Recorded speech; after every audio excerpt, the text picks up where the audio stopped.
Fishing Gurus is brought to you in association with Daiwa.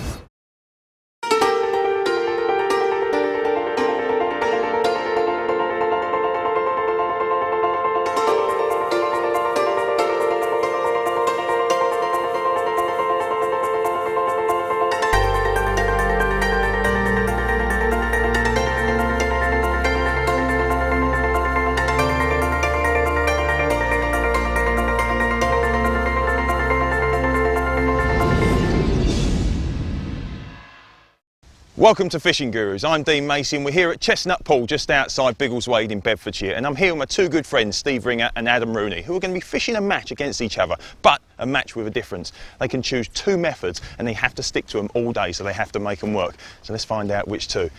Ad? Hello mate. World Championship silver medalist, you must be nervous. Which two methods you picked? Up against it again today. I'm going to fish pellet feeder because I've got an island chuck today, so fancy a bit of pellet feeder, right. And then I'm going hunting later down the edge. So you're going to go for a big one down the edge? Yeah, on the pole down the edge. Good tactics. Steve, sounds good. How are you going to battle it? Well, I've only got really the open water to go at, so pellet waggler, bomb and pellet. Two tactics that go well together. It might be a slow start, but I'm expecting a good finish. Nice one. Right, chaps, 4 good methods. May the best method, may the best man win.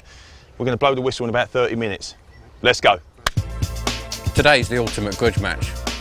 I think Steve's got to be the most competitive person I know. I thrive on pressure, so I'm feeling good. Me and the pellet feeder are going to bring him back down to earth. He better bring it, because I don't do second. It's going to be me that's ringing the dinner bell. So the boys are nearly ready. That's 2 anglers, 2 methods and a bucket load of pressure. Fishing Gurus, all in.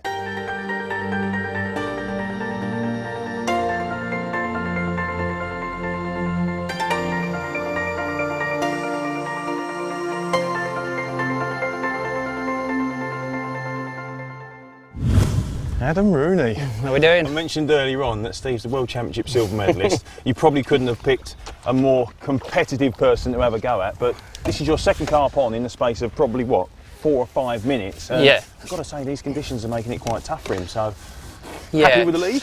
Yeah, happy with the lead. I think I need to get an early start on him. He's got a good little plan with fishing pellet waggler later. He's got a chance of some really big fish. Yeah. So I'll just hopefully get a good little run early and hopefully keep ahead of him. So that's all I can do really. But another nice one, about 4 pounds. So a decent fish. They give a good fight. Well, you've both got 2 methods. Yep. First one, you're fishing the pellet feeder. Yes, I am. Up tight to the island. Yeah.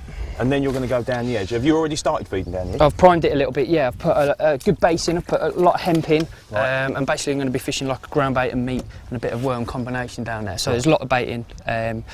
So hopefully it's primed for later. But mate. this is going to, so you know, later on, this is going to be your main attack for what, 2/3 of the match? Yeah, it's going to be main attack. Just constant air feeding, putting a little bit in, casting every few minutes, Right. getting a bit of bait out there, and hopefully keep the fish coming. There's a lot of fish against that island, and luckily today I've got it all to myself. Well, so. I mean, you've got a little bit of a feature with the bushes to the left. Yeah. You've obviously got a decent patrol route with, you know, the gap between the 2 islands as well. Yeah, we definitely. have seen a bundle of fish crash over there. So good start, mate. I'll let Cheers, you mate. get back to it. We'll have a look at your rig a little bit later on, and then we'll obviously talk about your second method once you get going. All right, lovely. Good lad. Cheers, mate.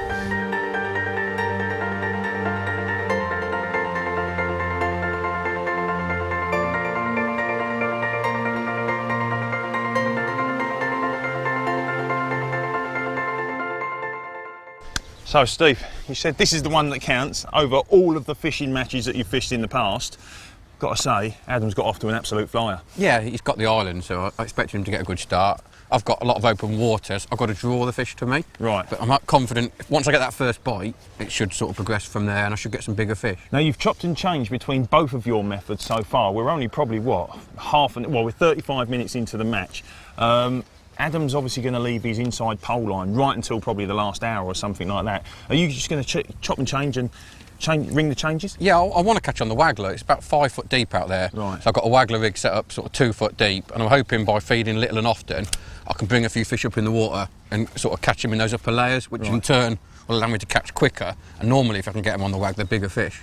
I mean, with the two methods that you was using, I imagine you fishing the same line with the pellet waggler and then fishing a bomb over the top of it, fishing over the pellets that have obviously made it through the fish that are hopefully in your swim. You've also been fishing an inside line over to that sort of empty peg over there. Yeah. Sneaky or just normal? Good planning, I think. Carp at this time of year love to be in shallow water. You know, Adam's had a good start chucking into an island in sort of 10-12 inches of water. Sorry, your tip just went round a little bit then. I've got sort of 5 foot out there, which I might get a few on the bomb there, but it is a bit deep for them to go down and feed in these temperatures. So I'm hoping, I'm pinging a few pellets into the corner to my left, and I'm hoping maybe last 2 hours I'll be able to pick a few off, chucking tight to the bank in that shallow water, sort of imitating what Adam's doing. I suppose they'll give themselves away when they start getting over there in any numbers though, wouldn't they, as well? Yeah, the wind's pushing in there, so I'd like to think, give it after a couple of hours of regular feeding, there'll be a few fish there. You said about the wind, I mean, it's pushing from right to left at the moment. Is that a pain in the backside when it comes to fishing the pellet waggler? Because I would imagine you want to nail that to the deck without any toe to it. No, I like it to keep still, but like I'll say with the pellet waggler, 70% of your bites will come. I'll cast it, the waggler will splash, the fish will hear that splash, they'll just home in, the only pellet falling through will be my hook pellet, and they'll nail it. So 70% of my bites, I think that's a skimmer, no, there's nothing there, but 70% of the bites will come on the splash with the waggler. Right, okay. And then the other 30 will probably come on what I call the twitch, where I'm just working it back towards me. Right. And you're actually recasting the bomb rig as well, really, quite regularly as well, aren't you? Yeah, again, noise is everything. Yeah. The fish come to the plop, I'm firing out these 11mm hard pellets. Right, let's have a little look at them quickly. And the fish are used to them plopping in. Let me just drop this back out. So you've literally got these, I mean, these are carp pellets, low oil, in truth, quite light as well. Yeah. Yeah, they're 8 mils. Basically, I'll probably use them on the hook on the wag and feeding down the edge.